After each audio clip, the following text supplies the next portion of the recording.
Hello my dear friends.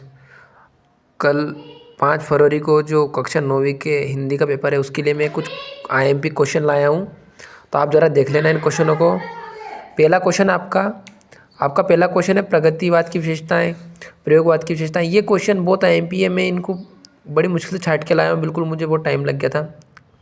नई कविता की विशेषताएँ, महाकाव्य, खंड काव्य, काव्य के भेद, रस और इसके प्रकार, वार्णिक, मात्रिक, छंद, अनुप्रास, अलंकार, नाटक, एकांकी में अंतर, गुलाब राय के अनुसार निबंध की परिभाषाएं, गद्य किसे कहते हैं और इसकी विधाएं, संदर्भ प्रसंग सहित व्याख्या। मतलब मैंने एक वीडियो बना रखा है, उसमें समझा रखा है संदर्भ प्रसंग व्याख्या कैसे लिखते हैं।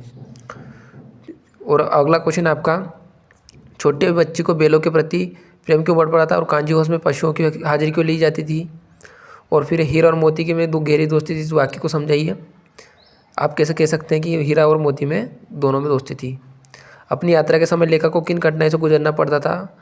और अगला है कि उस समय को बताइए जो हथियार, मतलब जब कानून एक पार्ट है आपका जिसमें यात्रा करी थी तिब्बत की लेखक ने, तो जब ऐसा हथियार ले जाने पर कानून ना होने पर लेखक को कैसी कठिनाई का सामना करना पड़ता है, ऐसा क्वेश्चन है। अगला, लेखक के अनुसार जीवन का सुख का अभिप्राय। अगला है कि घटनाओं सलीम अली को पक्षी प्रेमी बना दिया। ठीक है। और सलीम अली से पार्ट के मैंने 2 से 3 क्वेश्चन बताए थे, तो सलीम अली के प्रधानमंत्री से रिलेटेड वाला क्वेश्चन। ठीक है। और टीले वाले पार्ट से भी आपको पढ़ाया है, 2 या 3 क्वेश्चन मैंने इसमें दे रखा है। और अगला है कि लेखिका को उर्दू फारसी से क्यों, क्या प्रॉब्लम, मतलब क्या समस्याएं थी, है ना। और अगला है लेखिका ने अपनी माँ की किन विशेषता को सब बताया है। मानसरोवर में कवि का आशय क्या है। और अगला है कवि ने सच्चे प्रेमी की कसौटी क्या बताई है। और अगला प्रश्न आपका, कवि ने इस संसार में मनुष्य को ईश्वर की को किस प्रकार संबंधित किया है, ये वाला क्वेश्चन है। और सच्चा संत कौन है, ये आपको मिल जाएंगे। फिर आपका अगले प्रश्न है, ज्ञान की आंधी से क्या तात्पर्य है। कवि ने ज्ञान की आंधी की तुलना किससे की है। ठीक है। रस्सी पर किस प्रकार प्रयोग किया गया है।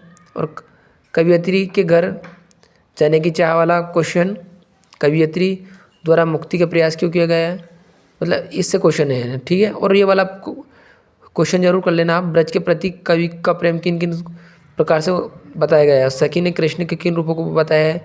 लुकटी और कामरिया वाला क्वेश्चन कर लेना आप। और कवि ने कोकिला के बोलने पर क्या मंशा व्यक्त की, आगे वाला क्वेश्चन। अर्धयात्रा में कोयल क्यों चीख रही है वाला क्वेश्चन। और अगला प्रश्न है, कवि को कोयल से ईर्ष्या क्यों हुई है। और हथकड़ी को गहना, वेरी आईएमपी क्वेश्चन, हथकड़ी को गहना क्यों कहा है। और अगला प्रश्न है आपका, शासन की तुलना तम के प्रभाव से क्यों की गई है।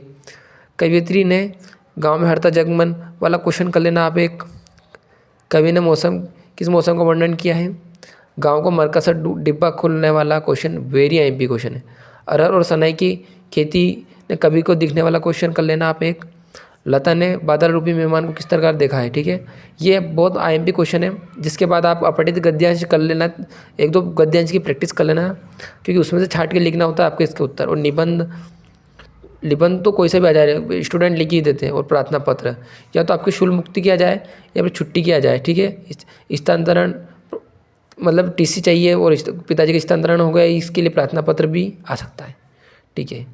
लगभग आप ये सारे क्वेश्चन कर लेंगे तो मुझे लगता है कि आप परीक्षा में अच्छे खासे नंबर ले आएंगे। ठीक है।